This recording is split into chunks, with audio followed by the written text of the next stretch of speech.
2013 metų sezonui buvau pasiruošęs tikrai gerai. Planavom važiuoti ADAC čempionatus 85-ųkų,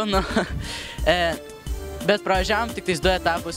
Pirmą etapą buvau antras, tai gan gerai, iš gal 86 važiuotojų iš visos Europos.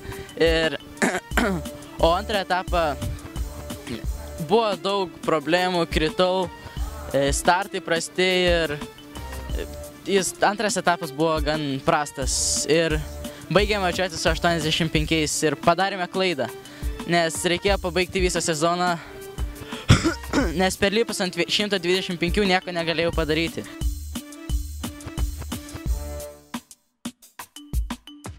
Užlipus ant 125, tai šitą sezoną rezultatai nebuvo labai geri. Važiavau tik Superkausą, buvau antras Latvijos varžybose, o Lietuvos čempionate irgi antras.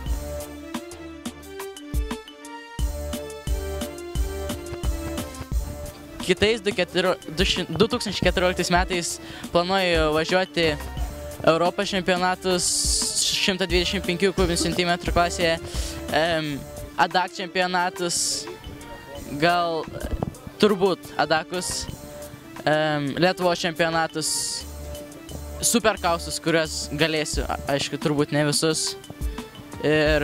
O dar pre-season pasirašymą sezonui startuosiu Olandijos kelis etapus ir turbūt viskas.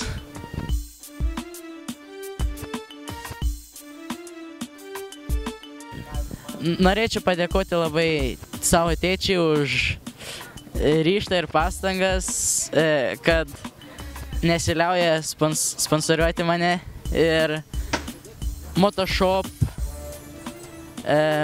Big thanks Tina Snell for supporting this year.